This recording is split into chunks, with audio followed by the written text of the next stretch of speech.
네, 반갑습니다. 널널한 박교수의 C 강의 24번째 버블 정렬에 대해 살펴보겠습니다. 자, 버블 정렬 혹은 거품 정렬, 그죠? 우리말로 굳이 번역하자면 그렇죠.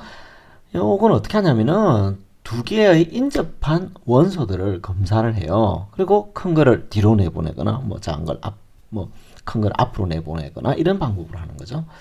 이거는 구현이 굉장히 쉬워요. 그래서 저도 대학 1학년 때 처음 구현한 게 이건데요.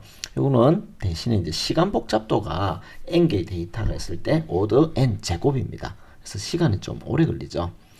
근데 어떨 때 좋으냐? 데이터가 작고 데이터가 몇 개 안 되고 단순한 구현이 필요할 때 사용하면 됩니다. 자, 그러면 이제 수행 과정을 살펴볼게요. 이건 오름차순 정렬입니다. 자, 5, 1, 4, 2, 8 이런 데이터가 있어요. 그러면 5하고 1을 비교해요. 자, 어느 게 더 큽니까? 네, 오름차순이니까 5가 더 큰 거를 5가 더 크죠? 그래서 오름차순이니까 5를 뒤로 내보냅니다. 그러면 1호 428이 되죠? 그러면 5하고 4를 비교합니다. 어느 게 더 큽니까? 5가 더 크죠? 그래서 뒤로 내보내면 1호 14528이 되고요. 14528에서 5하고 2를 비교하면 또 5가 더 크죠? 그러면 14258이 되겠죠. 이제 14258에서 5하고 8을 비교하면 8이 더 크니까 이제 8은 이 앞에 있는 어느 것보다 더 큰 거죠. 그죠? 네, 정렬이 됐네요. 자, 여기까지 정렬이 됐어요. 네모난 부분까지. 그죠? 자, 두 번째 패스로 넘어갑니다. 자, 이제 14258에 대해서 정렬을 해요. 1하고 4를 비교합니다. 큰 거를 뒤로 보내고요. 4하고 2를 비교합니다. 큰 걸 뒤로 보내고 4하고 5를 비교합니다. 큰 거를 뒤로 보내죠.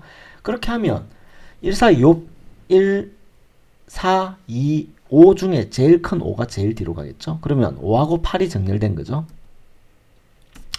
그 다음 단계로 가면요. 세 번째 단계에서는 1, 2, 4, 5, 8 이것 중에 1하고 2를 비교하고 또 2하고 4를 비교하고 4하고 5를 비교해서 네, 큰 거를 뒤로 내보내면 저 이제 4하고 5하고 8이 정렬된 거죠. 네, 그렇게 하고 하면 끝나는 거죠. 요거를 정렬하기 위해서는요, 두 개의 데이터를 교환을 해야 돼요. 교환 함수는 앞에서 우리가 살펴봤던 포인트 변수를 통해 가지고 그죠? 이렇게 교환하고요. 네, 출력은 뭐냐면은 여기 있는 원소들을 리스트에 있는 원소들을 출력해 보는 겁니다.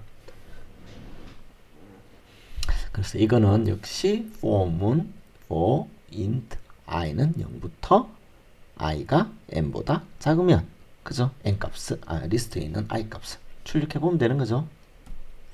알고리즘은요 진짜 간단하죠. 그죠? 뭐 int 선언문을 for문 안에 집어넣어 버리면 불과 4줄 가지고 이 프로그램이 됩니다. 그죠? for i는 n-1부터 i가 0보다 크면 이 루프는 돌립니다. 돌 때마다 i는 1 감소하고요. j는 0부터 i-1까지 루프가 돌아요. 이때 리스트에 있는 j 값하고 리스트에 있는 j 플러스 1 값을 비교해서 만일에 앞에 게 뒤에 거보다 더 크잖아요. 그럼 스왑 연산을 시켜주면 되는 거죠. 간단하죠. 그죠? 그리고 실제 요거는 버블 정렬 코드이고요. 결과를 보면 정렬 전 데이터는 7, 49, 73, 58, 30, 72 뭐 이런 식으로 되어 있는 게 7, 9, 23, 30, 44 이런 식으로 쭉 정렬이 되어 있죠. 그죠? 단계별로 한번 출력을 해보려고 합니다. 그러면 j 값을 한번 출력해보고 프린트 리스트 함수를 통해 가지고죠 리스트에 있는 값을 하나하나 출력해보는 거죠. 그죠? 네, 뭐 이렇게 하면 되겠네요. 그러면 한번 보겠습니다. 자, 제일 첫 번째 j가 0부터 8까지 갈 때 그죠?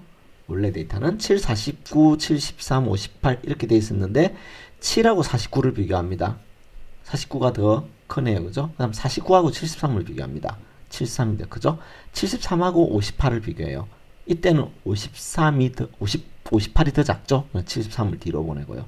73하고 30을 비교합니다. 어떤 게 더 큽니까?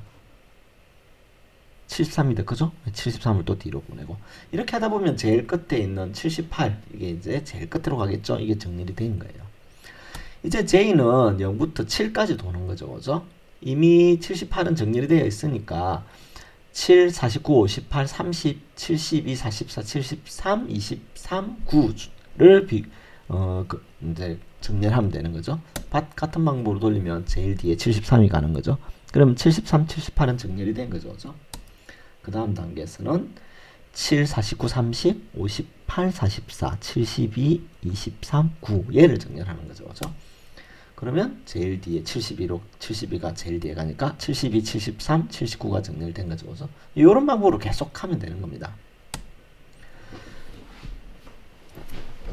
자, 이 방법은 좀 문제가 있는데요. 내림차순 정렬 데이터를 재정렬할 때 보면 버블 정렬 전에 10, 9, 8, 7, 6, 5, 4, 3, 2, 1 이렇게 데이터가 있어요. 얘를 정렬하게 되면요. 12, 9보다 크죠? 그럼 교환합니다.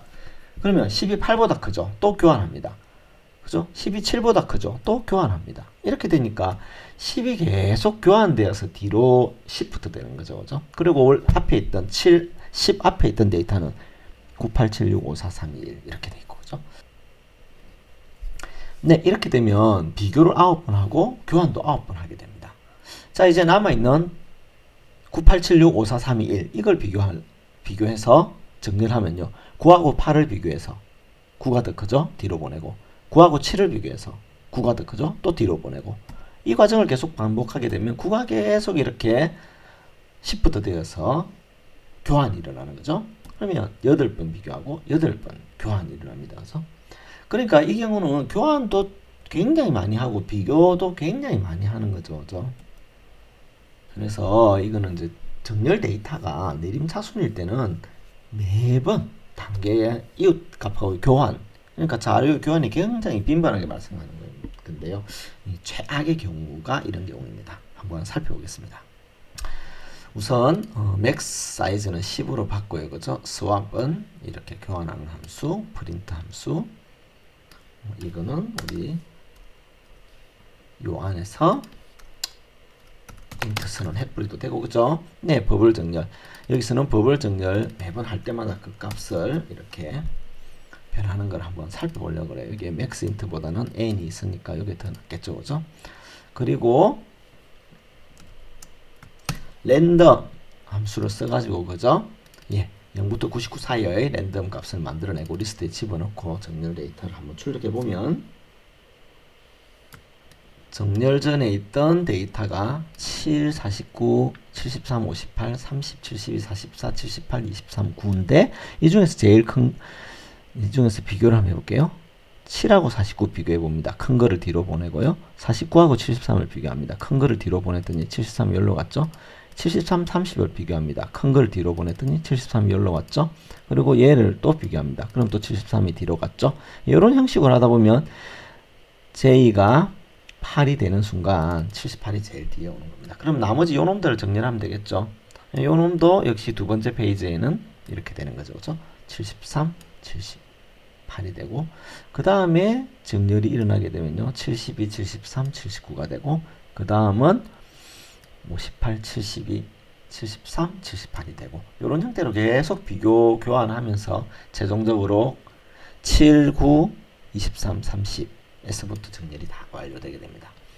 만일에 이 랜덤 함수를 취소하고요. 맥스 사이즈 마이너스 1로 하게 되면 19, 8, 7, 6, 5, 4, 3, 2, 1로 배열의 값이 들어가겠죠. 얘를 정렬하게 되면 이와 같이 19, 8, 7, 6, 5, 4, 3, 2, 1 이렇게 돼 있고 매번 할 때마다 10을 교환하는 거죠. 교환, 교환, 교환, 교환. 그래서 최종적으로 한번 그죠? for 순환이 일어나게 되면 여기서 요 for loop의 순환이 일어나게 되면요. j 값이 0부터 7까지 변할 때 어떻게 되겠어요? 0부터 j 값이 0부터 이렇게 8까지 변할 때 제일 뒤에 있는 그죠? 12 제일 뒤로 가겠죠? 이제 남아 있는 9876, 54, 3, 2, 1 얘들 중에서 또 큰 거를 뒤로 보냅니다. 그럼 9가 계속 시프트 되겠죠. 매번 자료값을 교환하는 그런 연산이 매번 일어나는 거예요. 이런 경우는요. 자, 버블 정렬은요, 구현이 간단하고 이해하기가 굉장히 쉬워요. 시간이 근데 많이 걸리는 좀 비효율적인 방법이고요. 특히 얘는 자료가 역순 정리되어 있을 때 최악의 경우인데, 자리 교환을요, n에 n-1, 그죠? n 곱하기 n-1 나누기 2번 해야 되는 거죠. 그죠? 대신에 얘는요, 추가적인 메모리를 사용하지 않습니다. 그래서 구현을 빨리 해야 될 경우 몇 줄 안 되는 코딩, 그죠? 그 다음에 데이터가 작을 때는 버블 정렬 써도 됩니다. 감사합니다.